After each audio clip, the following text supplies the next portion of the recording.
პარლამენტმა ვაზისა და ღვინის შესახებ კანონში ცვლილებები დაამტკიცა, რომლის თანახმად სავალდებულო ხდება სერტიფიცირებული ალკოჰოლიანი სასმელების ნიშანდება. ნიშანდების საფასური სავარაუდოდ ბოთლზე 10 თეთრით განისაზღვრება. ღვინის ეროვნული სააგენტოს განმარტებით ეს QR კოდი იქნება, რომელიც მოიცავს ინფორმაციას სერტიფიცირებისა და ალკოჰოლიანი სასმლის შესახებ და ის პროდუქტის ხარისხისადმი სანდოობას უზრუნველყოფს. ცვლილებების ეს ნაწილი მეღვინეებისთვის მიუღებელია. მათი შეფასებით სახელმწიფოს მიერ გაჟღერებული არგუმენტებით თითქოს 10-თეთრიანი მოსაკრებელი ხარისხის კონტროლსა და მიკვლევადობას ემსახურება საფუძველს მოკლებულია.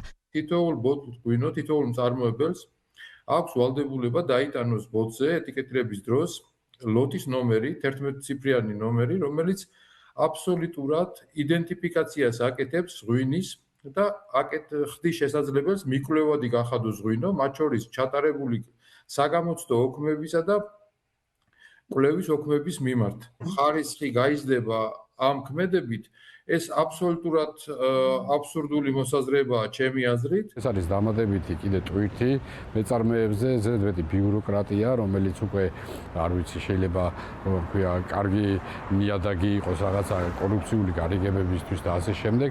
აქედან გამომდინარე, რეალურად რას ემსახურება ეს ცვლილებები ჩემთვის გაუგებარია. გარდა იმისა, რომ ახალი გადასახადების შემოაქვს მეღვინეობისთვის და როგორც შანს დარგის ვთქვია, ხმამ მიაწვინა და ეხა განიხილავენ, რომ თქვა პატარა და მცირე მეწარმეებს ეს ნიშანდების გადასახადი ააცილონ. რამდენად ეს რეალურად მოხდება, ამას დრო გვიჩვენებს, მაგრამ ის პრობლემები რეალურად რაც ჩვენ წინაშე დგას, ეს არის ჭარბი მოსავალი, ეს არის ღვინის ხარისხი, ეს არის ექსპორტის ზრდა, არც ერთ ამ კომპონენტში არ ვიცი რამდენად ეხმარება ეს ცვლილებები. ალკოჰოლიანი სასმელების წინაწლების რეალიზაციის მაჩვენებლის გათვალისწინებით, რომელიც წლიურად 150,000 ბოთლს შეადგენს. ღვინის ეროვნული სააგენტო ვარაუდობს, რომ ნიშანდებიდან მიღებული შემოსავალი სააგენტოსთვის 14-15 მილიონი ლარის ფარგლებში იქნება. ამ თანხით სააგენტო სხვადასხვა მარკეტინგული აქტივობების დაფინანსებას გეგმავს. ჯერჯერობით უცნობია გავრცელდება თუ არა ეს გადასახადი ეგრეთ წოდებულ მცირე მარნებზე. მეღვინეების ნაწილს აქვს დაპირება, რომ მცირე მარნებისთვის 10-თეთრიანი სავალდებულო გადასახადი მოიხსნება. თუმცა შესაბამისი ბრძანება მინისტრმა უნდა გამოსცეს და საკითხი შესაბამისი რეგლამენტებითა და კანონქვემდებარე აქტებით ცალკეულად უნდა განისაზღვროს.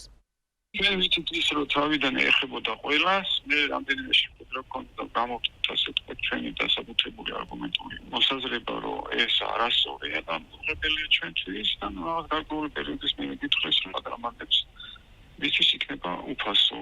ჩვენც ესეთ დებერება გვქონდა ვარ პოლონიის რეჟიმში. ფინანსური ხა შეიძლება 10 თეთრი გაცნოთ თქვას, რომ არაფერი არ არის, მაგრამ ეგრე ნებისმიერ რეგულაცია მეცვლი რომ მხოლოდ შეამთავრებელია მით უმეტეს ამ დარგში. მეღვინეები ყურადღებას ამახვილებენ იმაზეც, რომ მარკეტინგული მიზნებისთვის თანხების მობილიზება ნებაყოფლობითი უნდა იყოს და არა იძულებითი. მეწარმეების ხარჯზე ბიუჯეტის 14-15 მილიონი ლარით გაზრდა მათ საბჭოთა მიდგომებს ახსენებთ.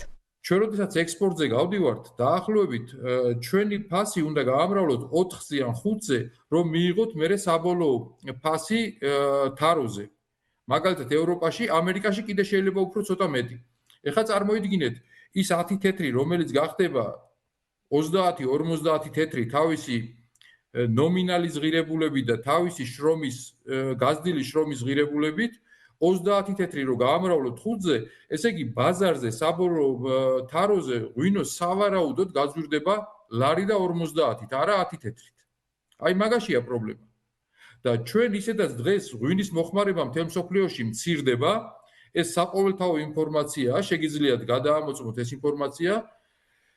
კონკურენცია ყოველდღიურად რთულდება და აი ამ შემთხვევაში სახელმწიფო გვეუბნება, რომ იცი რა, ჩვენ გაგიძვირებთ პროდუქციას, თქვენ გააძვირეთ პროდუქცია, მაგრამ ჩვენ 14 მილიონ ლარს დამატებით დავხარჯავთ თქვენ მარკეტინგზე. მეღვინეების ნაწილი მიიჩნევს, რომ ახალი ინიციატივები ვერ აგვარებს სექტორის წინაშე მდგარ რეალურ გამოწვევებს და მხოლოდ ბიუროკრატიულ წნეხს ზრდის. ეს ეხება ორგანოლეპტიკური შემოწმების გაფართოებასაც, რომელსაც კანონში შესული ცვლილებები ითვალისწინებს. ღვინის ეროვნული სააგენტოს ყოფილი თავმჯდომარე ვასილ მანაგაძე იხსენებს, რომ მსგავსი კომისია 2005 წლის ემბარგოს დროს პარტნიორების დასარწმუნებლად შეიქმნა, თუმცა დღეს მისი ასეთი მასშტაბით გამოყენება განსაკუთრებით ადგილობრივ ბაზარზე მხოლოდ დროსთან და ფინანსურ ხარჯებთანაა დაკავშირებული. რამდენად ეხა ამის საჭიროება არსებობს დღეს და რამდენად ეს რეალურად აგვარებს ხარისხის პრობლემას მე ვერ გეტყვით რა, იმიტომ რომ ესეც ბევრი მეწარმეები ან მემსმენია რომ ესეც დამატებითი წვალება არის, დამატებითი ბიუროკრატია არის, განსაკუთრებით ადგილობრივ ბაზარზეც შემოიღეს და ესეც კიდე რა ვიცი ხარჯებთან არის დაკავშირებული, დროსთან არის დაკავშირებული და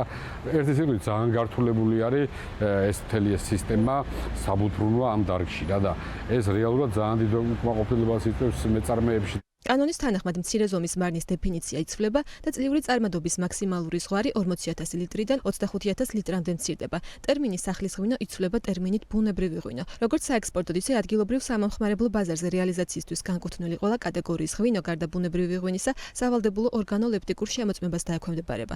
მეღვინეების ნაწილი მიიჩნევს, რომ რეგულაციები განსაკუთრებულ პრობლემებს მცირე მარნებს შეუქმნის, რომელთაც ეტიკეტები უკვე დაბეჭდილი აქვთ, პროდუქცია კი სარეალიზაციოდ გამზადებული. ცვლილებები კი დარგისთვის დამატებით ბარიერებად იქცევა.